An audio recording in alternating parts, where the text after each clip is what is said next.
மக்களே முதல்ல இந்த அதிர்ச்சியான வீடியோ காட்சியை பாருங்க. இதுல ஒரு பெண் தன்னோட உடம்புல ஒட்டு துணி இல்லாம தரையில படுத்திருக்காங்க. அந்த இடத்த பாத்தீங்கன்னா ஏதோ பில்லி சூனிய செய்யற இடம் மாதிரியே இருக்கு. இந்த பெண் யாரு, எதனால இந்த பெண் அப்படி படுக்க வச்சிருக்காங்க அப்படின்ற மிகப்பெரிய ஒரு கேள்வி எழும்புது இல்ல. இந்த இடத்துல பாருங்களேன், எல்லா பெண்களுமே கையில ஒரு பேப்பர் மாதிரி வச்சிருக்காங்க. அந்த பேப்பர்ல என்னமோ எழுதி இருக்கு. அந்த பேப்பர்ல என்ன எழுதி இருக்கு, இந்த பெண்கள்லாம் யாரு அப்படின்ற விஷயத்தெல்லாம் கேட்கும் போது கண்டிப்பா சொல்றேன், இப்படி ஒரு சம்பவம் நம்ம இந்தியாவில் நடந்திருக்கா அப்படின்ட்டு உங்களோட ரத்தமே உறைஞ்சிரும் அப்படின்னு சொல்லலாம். இதுவரை எந்த ஒரு தமிழ் மீடியாவுமே இதை கவர் பண்ணல. அது ஏன்றது எனக்கு தெரியல.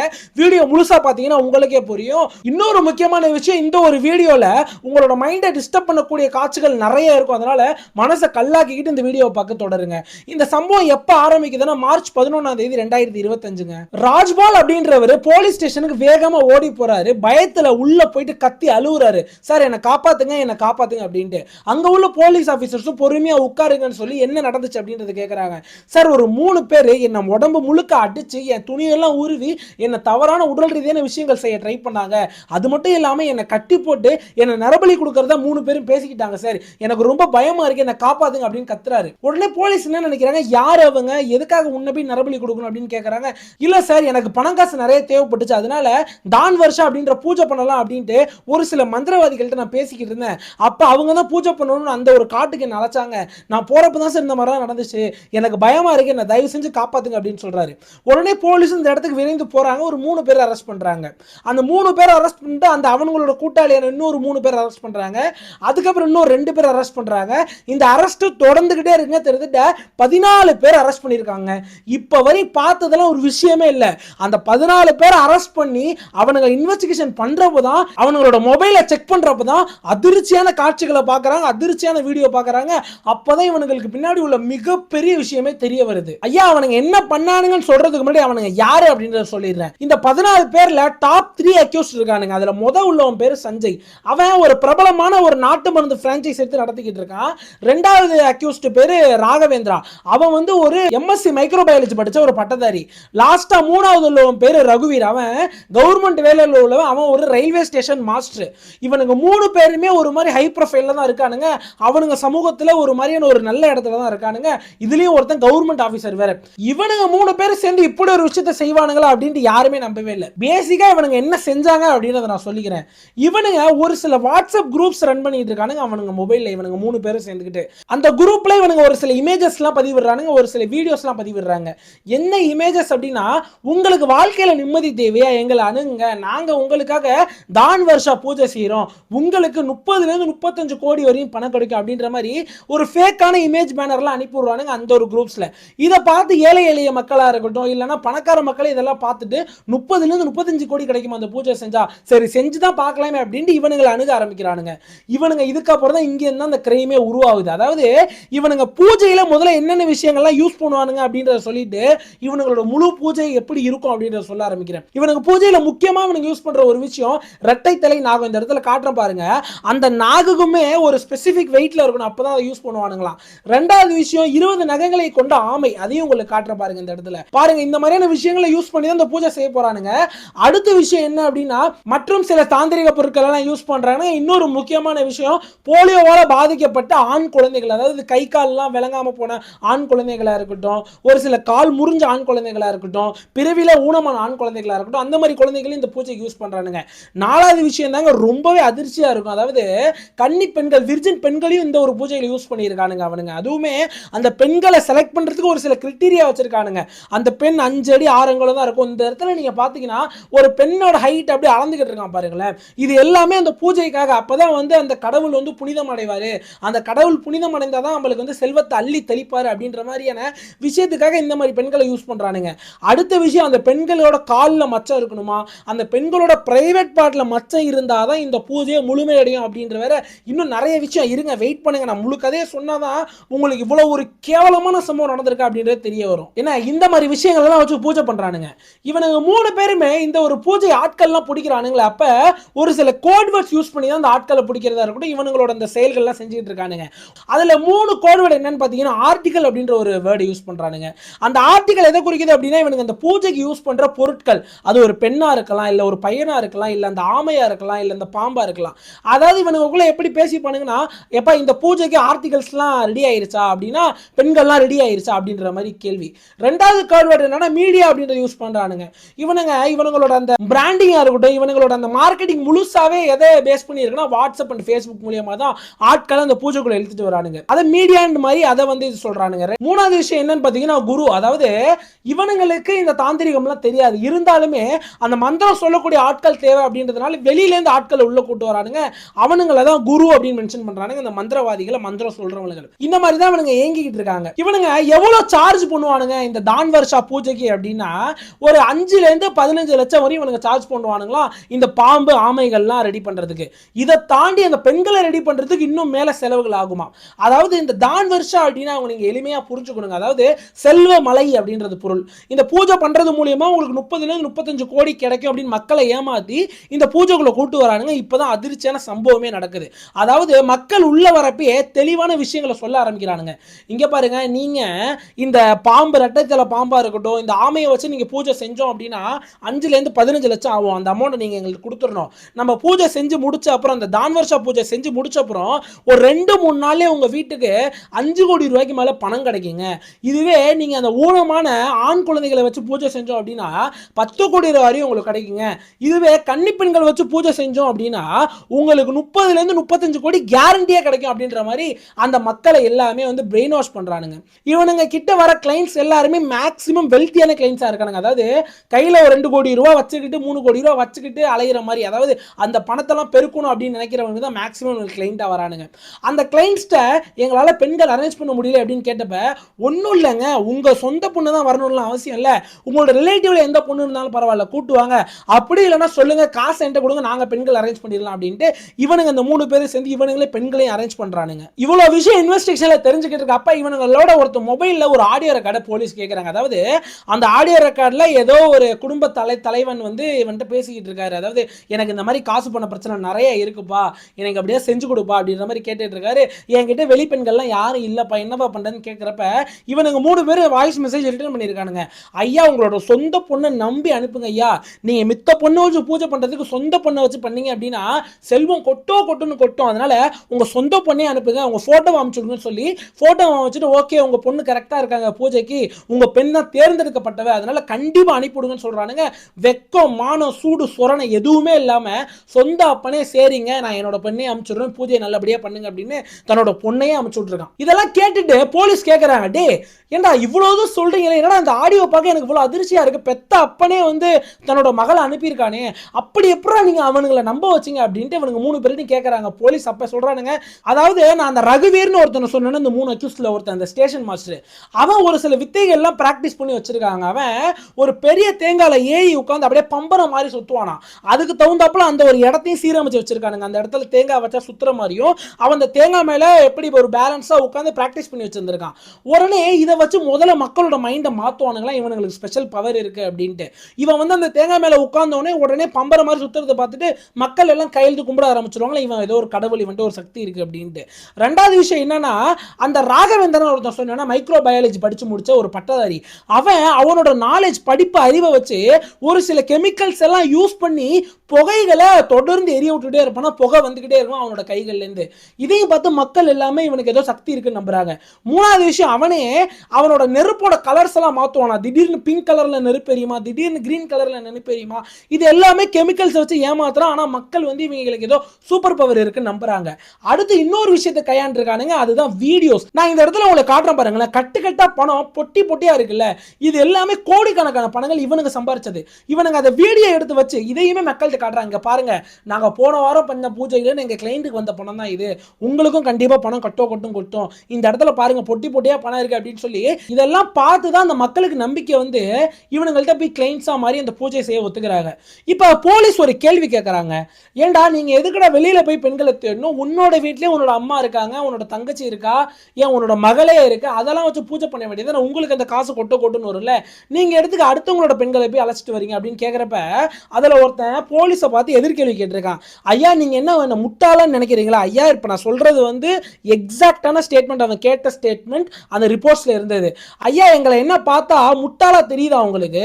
நாங்க அந்த பூஜை செய்யும் போது பெண்களை தொடுற விஷயங்கள்லாம் நடக்கும், அது எப்படி எங்க சொந்த தாயையோ இல்ல சொந்த மகளையோ எங்களால தொட முடியும் அப்படின்ற மாதிரி கேள்வி கேட்கிறான். இப்ப போலீஸ்க்கு தெளிவா தெரிஞ்சிருச்சு, இவனுங்க அந்த பெண்களை வச்சு என்னமோ செஞ்சிருக்காங்க பண்ணியிருக்கானுங்க அப்படின்னு.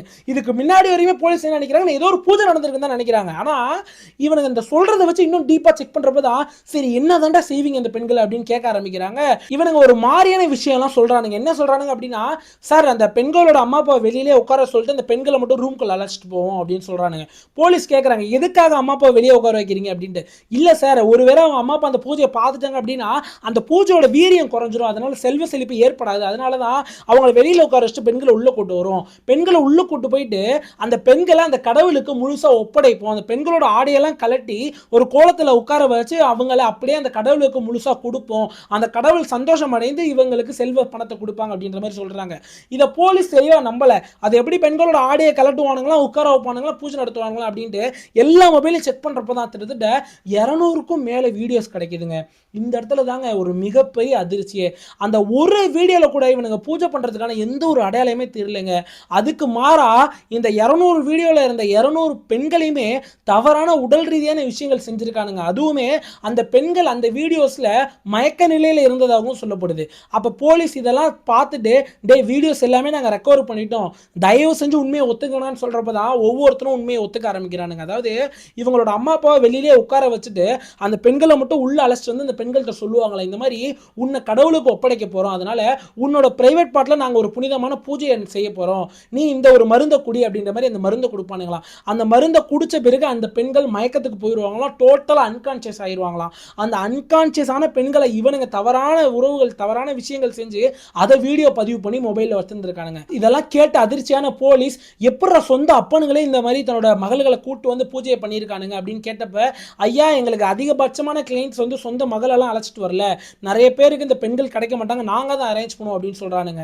எப்படி அரேஞ்ச் பண்ணுவோம்னு கேட்கறப்ப தான் சாப்பாட்டுக்கே வழி இல்லாத பெண்கள் இருப்பாங்கல்ல கிராமத்துல, அந்த மாதிரியான கிராமத்துக்கு போயிட்டு இந்த மாதிரியான கண்ணிக்கலையாத பெண்களை தேடி கண்டுபிடிச்சு அந்த பெண்கள் வீட்டில் போயிட்டு இவனுங்க பெரிய இது மாதிரி பேசுவானுங்களா. அதாவது உன்னோட மகளை தெய்வமே செலக்ட் பண்ணிருக்கு, உன்னோட மகள் தேர்ந்தெடுக்கப்பட்டவள், உன்னோட மகள் புனிதமான மகள், அவளை கண்டிப்பா இந்த பூஜைக்கு அனுப்பு, ஒரு மிகப்பெரிய அரசியல்வாதி மிகப்பெரிய பூஜை செய்ய போறாரு, அந்த பூஜைக்கு உன்னோட மகள் தேவைப்படுறா, இவ செஞ்சா அப்படின்னா அவருக்கும் செல்வம் செழிப்பு ஏற்படும், உனக்கும் செல்வம் செழிப்பு ஏற்படும், உன்னோட வாழ்க்கையை மாறும் அப்படின்னு கூப்பிட ஆரம்பிப்பாங்களாம். ஒரு சில பேரண்ட்ஸ் இதெல்லாம் நம்பி அப்படியே மகளை அனுப்பிச்சு விட்டுருவாங்களாம், ஏன்னா சோத்துக்கே வழி இல்லைங்க. அதனால ஒரு சில பேர் மறுக்கிறவங்களுக்கு என்ன செய்வானுங்க அப்படின்னா 5 லட்சம் ரூபாய் பணம், 50,000 5 லட்சம் வரையும் பணம் கொடுத்து அந்த பெண்கள் அழைச்சிட்டு போவானுங்களா இந்த ஒரு பூஜைக்கு. இதுதான் அங்க நடந்திருக்கு. இப்ப இந்த இடத்துல பாக்குறீங்களா, பெண்கள் எல்லாருமே கையில ஒரு வெள்ளை கலர் ஷீட் மாதிரி வச்சிருக்காங்க, அதுல ஏதோ எழுதி இருக்குல்ல. அதாவது இந்த பெண்கள் இந்த மாதிரி பேரண்ட்ஸ் வந்து அழைச்சிட்டு வரதுக்கு முன்னாடி அந்த பெண்கள்ட்ட ஒரு ஃபார்ம் கொடுத்து ஃபில்அப் பண்ணி அந்த பெண்களை போட்டோ எடுத்துப்பாங்களாம். அந்த ஃபார்ம்ல என்னென்ன விஷயங்கள்லாம் இருக்கும் அப்படின்னு சொல்றேன் கேளுங்க.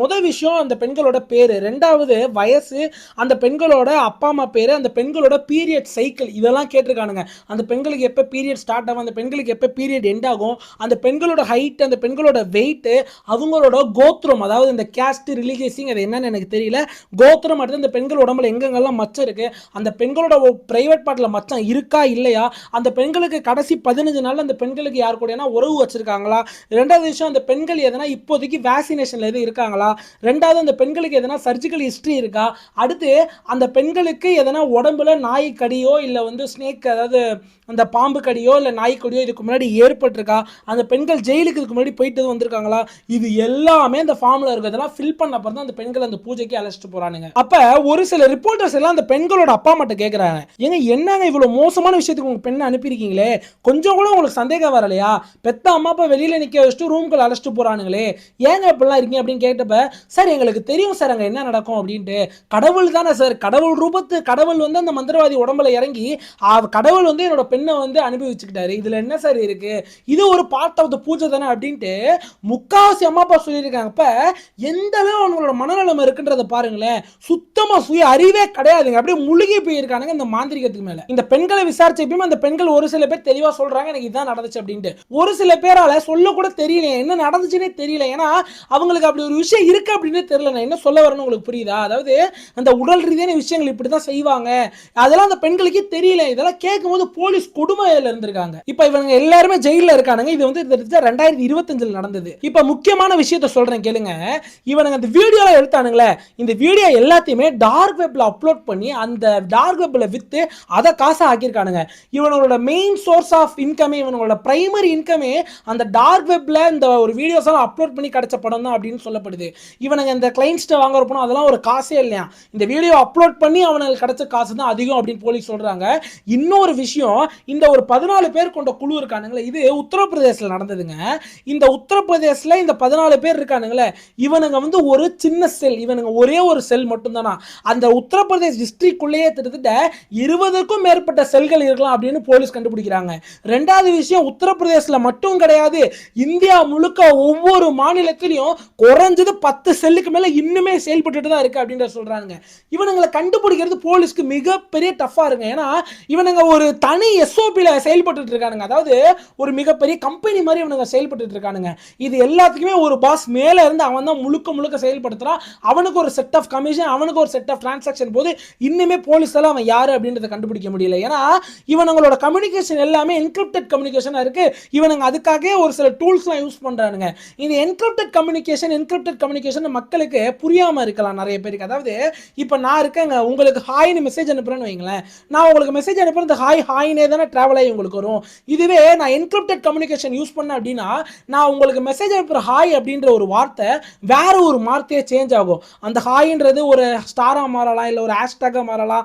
இந்த மாதிரி மாறி உங்களுக்கு வர வரையுமே இந்த டிராவல் ஆகிற பாத் இருக்குல்ல, அந்த பாத்துல வேற ஒரு சிம்பிளாவோ வேற ஒரு மெசேஜாவோ டிராவல் ஆகும். ஒன்ஸ் உங்களோட மொபைலுக்கு அது வந்த அப்புறம் அந்த இடத்துல அந்த ஒரு கோடு டீக்ரிப்ட் ஆகி அது திரும்ப பழைய நிலைமைக்கு ஹாயின் மாதிரி உங்களுக்கு வந்து அடையும். அப்ப என்னாலே உங்களாலேயே மட்டும்தான் நான் என்ன மெசேஜ் அனுப்புனேன்றதை கண்டுபிடிக்க முடியும். இடையில யார் இன்ட்ரூடர் வந்தாலும், யார் இது என்ன பேசியிருக்கான்னு கண்டுபிடிக்க வந்தாலும் கண்டுபிடிக்க முடியாது. இதனாலே போலீஸ்க்கு ரொம்ப டஃபா இருக்குங்க. இப்ப முழுக்க முழுக்க இந்த டான் வர்ஷா கும்பலை இந்தியா முழுக்க போலீஸ் தேடிக்கிட்டு தான் இருக்காங்க. இன்ன வரையுமே நம்ம தமிழ்நாட்டில் இருக்கானுங்களா இல்லையா அப்படின்னு நம்மளுக்கு தெரியாது. இப்ப பிப்ரவரி மாசம் ஒரு விஷயம் நடந்திருக்கு. அது வந்து இந்த ஒரு டான் வர்ஷா கேங்கோட லிங்க் ஆயிருக்கலாம் அப்படின்னு போலீஸ் சொல்றாங்க. அதாவது காம்ருதீன் அப்படின்ற 72 வயசு உள்ள நபருங்க, அவன் என்ன செஞ்சான் அப்படின்றத கேளுங்களேன். அவனும் இந்த மாதிரி சின்னதா ஒரு மாந்திரிகம் விஷயம் செஞ்சு நடத்திக்கிட்டு இருக்கான். மக்கள் எல்லாமே அவன்கிட்ட உடல்நிலை சரியில்லைன்னா போறது, இந்த மாதிரி விஷயங்கள்லாம் நடந்துகிட்டு இருக்கு. அவனுக்கு 72 வயசுனாலே நல்லா வந்து நல்லா ஒரு எக்ஸ்பீரியன்ஸான மாந்திரிகர் அப்படின்ட்டு அவன்கிட்ட நிறைய பேர் போயிட்டு அந்த மாந்திரிக வித்தைகள்லாம் செஞ்சுட்டு இருப்பாங்களா. அப்ப லட்சுமின்னு ஒருத்தவங்க தன்னோட கணவருக்கு உடம்பு முடியல அப்படின்னு அந்த இடத்துக்கு கூட்டு போறாங்க. அப்ப அவன் என்ன சொல்றான் அப்படின்னா, என்கிட்ட இன்னொரு பூஜை இருக்கு, டான் வர்ஷா பூஜை, அது நீங்க செஞ்சீங்க அப்படின்னா செல்வ செழிப்பு ஏற்படும், உங்களோட கணவரும் நல்லா ஆயிடுவார் அப்படின்ற மாதிரி சொல்லி பிரெயின் வாஷ் பண்ணி அந்த லட்சுமி இன்னும் 2 பேர் ஆஸ்டர் சொல்றான். மொத்தமா 3 பேர் கார்ல வராங்க இவனோட பூஜை நடந்த இடத்துக்கு. அவனும் அந்த கார்ல ஏறி ஒரு ஹைவேல ஃப்ளைஓவர்ல போயிட்டு இருக்கும்போது பூஜை எல்லாம் முடிஞ்சிருச்சு. ஒரு 3 லட்டு கொடுக்குறான் அவங்களுக்கு சாப்பிட்றதுக்காக பிரசாதம் அப்படின்ட்டு.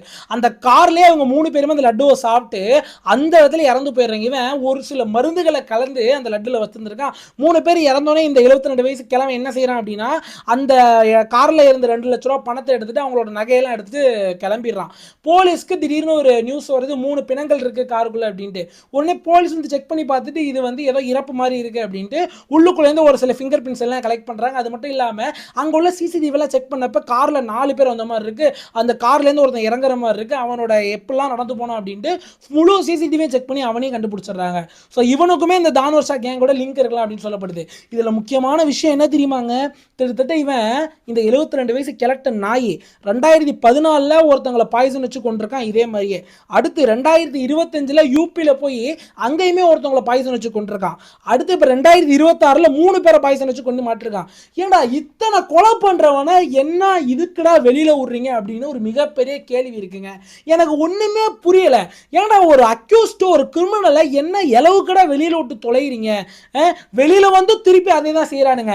ஒன்னு ஒருத்தனை அரெஸ்ட் பண்ணி தொலைஞ்சிங்க அப்படின்னா உள்ள போட்டு சாத்துன்னு சாத்தி அடிச்சு துன்புறுத்தி அவனை இனிமேல் அந்த கிரைமே பண்ணாத மாதிரி மாத்துறதுக்கு தானே சிறைச்சாலை. அவன் அங்கேருந்து வந்துட்டு புது கிரைமை கத்துக்கிட்டு வெளியே வரான், அங்கேருந்து வந்துட்டு திருப்பி அதான் கிரைம் பண்ணா ஒன்றும் நடக்க மாட்டேதே, நம்ம ஈஸியா வெளியே வந்துடலாமே அப்படின்ட்டு திருப்பி 2வது கிரைமை பண்ணிட்டு உள்ள போறான். ஏன் இப்படி விட்டு வச்சிருக்காங்கன்னு சத்தியமா எனக்கு தெரியல. கண்டிப்பா மக்களோட கோபமும் அதான் தான் இருக்கும் அப்படின்னு நான் நினைக்கிறேன். 2வது, நம்ம மக்கள் முட்டாள்தனமான மக்களுங்க. இது என்னதான் மேல்நாடு வடநாட்டில் நடந்தாலுமே உங்களுக்கு தெரியும் எனக்கும் தெரியும், நம்ம ஊருக்குள்ளே எத்தனை பேர் மாந்திரிகம் பண்ணிட்டு சுத்திக்கிட்டு இருக்காங்க, எத்தனை பேர் மந்திரிச்சு சுத்திக்கிட்டு இருக்காங்க. ஏண்டா தயவு செஞ்சு யோசிச்சு பாருங்களா, அதெல்லாம் உண்மையாடா? எதனா சயின்ஸ் இருக்கு அதுக்கு பின்னாடி? சும்மா வந்து என்னமோ ஒரு மந்திரம் சொன்னா உடம்பு சரியாயிருமா? சும்மா என்னமோ ஒரு நரபலி கொடுத்தா உனக்கு காசு பண்ணாலும் வந்துருமா? தயவு செஞ்சு மக்கள்லாம் சிந்திக்கணும். அட் எண்ட் ஆஃப் தி டே நீ உழைச்சாதான் உனக்கு காசு, நான் உழைச்சாதான் எனக்கு காசு. அதனால தயவு செஞ்சு சாமி கும்பிடுறியா, உன்னோட நம்பிக்கையா, சாமிகிட்ட நல்ல விஷயத்தை வேண்டு, நல்ல விஷயத்தை கேளு, கண்டிப்பா உனக்கு செய்வாரு. ஆனா இந்த மாதிரி ரீதியா போயிட்டு நிலவரி கொடுக்கறது, இந்த மாதிரி சொந்த பிள்ளையே போயிட்டு அடமானம் வைக்கிறது, இதெல்லாம் தயவு செஞ்சு பண்ணி தொலையாதீங்கடா அப்படின்னு வேண்டி கேட்டுக்கிறேன். ஏங்க நியூஸ் பேப்பர்ல வச்சு டிவில வரையும் இந்த மாந்திரிக ஆடு இன்னும் வந்துகிட்டு தான் இருக்கு. தமிழ்நாட்டில் கண்டிப்பா நீங்களும் பார்த்துருப்பீங்க. எத்தனை யூடியூப் சேனல், இந்த மாந்திரிக யூடியூப் சேனல், எத்தனை ஃபேஸ்புக் குரூப், எத்தனை வாட்ஸ்அப் குரூப் மாந்திரிகம் மாந்திரிகம் மாந்திரிகம்னு இன்னும் இறங்கி போய் இந்த இன்ஸ்டாகிராம்ல ஓப்பனா மாந்திரிகம் பண்றானுங்க. எப்ப அந்த பூஜை இருக்குப்பா, இந்த பூஜை இருக்குப்பா, இதை பண்ணேன்னா கணவன் மனைவி வந்து ஒன்று சேர்ந்துருவாங்கப்பா. யாரா நீங்களாம் பைத்தியமாடா? இதையும் நம்பி அதில் போய் கமெண்ட் பண்ணிட்டு மேக்ஸிமம் கமெண்ட் பண்றது யார் தெரியுமாங்க? இந்த ஹவுஸ் ஒய்ஃப் தான். அவங்க வீட்டிலே இருக்கிறதுனால அவங்களுக்கு அந்த ஒரு வெளி உலகமே தெரிய மாட்டேது. நிறைய நான் இன்ஸ்டாகிராம்ல பார்க்குறேன், இந்த மாந்திரிகை பற்றி இந்த ஆடு போடுறவங்கலாம் கமெண்ட்ல போயிட்டு என் கணவர் என்னை துன்புறுத்துகிறார், எனக்கு வந்து கண்டிப்பாக இந்த மாந்திரிகை செய்யணும், டீட்டெயில்ஸ் சொல்லுங்க, எவ்வளோ மேடமோ அப்படின்னு கமெண்ட் பண்ணிட்டு இருக்கானுங்க. ஏமா உன் கணவர் உன்னை துன்புறுத்துறாருன்னா போலீஸ் ஸ்டேஷன் எதுக்கு இருக்கு? போயிட்டு கேஸை கொடுக்கல, டிவோர்ஸ் கோர்ட் எதுக்கு இருக்கு? டிவோர்ஸ் வாங்கிட்டு போய் சந்தோஷமா வாழ தனியா அப்படின்றதா என்னோட ஒரு கருத்து. சரி, ஓகே, இதுக்கு மேல நான் எதுவும் பேச விரும்பல. கண்டிப்பா இந்த வீடியோல உங்களுக்கு கோவம் வந்திருக்கும் அப்படின்னு நம்புறேன். ஸோ நம்ம கோவப்பட்டு ஒண்ணுமே ஆக போறது இல்லை. ஸோ இந்த சட்டங்கள் எல்லாமே கடுமையாக்கப்படணும், இன்னும் கடுமையாக தண்டிக்கப்படணும். ஏங்க நம்ம ஊர்ல ஒரே ஒரு விஷயங்க, ரொம்பலாம் யோசிக்க வேணாம், ரொம்பலாம் நம்ம வந்து நாலேஜ் எல்லாம் இல்லைங்க. நல்லவன் நல்லபடியா சந்தோஷமா நல்லா வாழணுங்க. கெட்டவன் என்ன எவ்வளவு பெரிய அவனுக்கு கெட்டது நடந்தாலும் பரவாயில்ல, அவனை புடிச்சு அடிச்சு கை காலை முறிச்சு தண்டிக்க பண்ணுங்க. இதாங்க ஒரு நல்லவனா இங்க அப்படியே டோட்டலா மாறி நடக்குது. நல்லவனுக்கு தான் எல்லா பிரச்சனையுமே நடக்குது. நன்றி, வணக்கம்.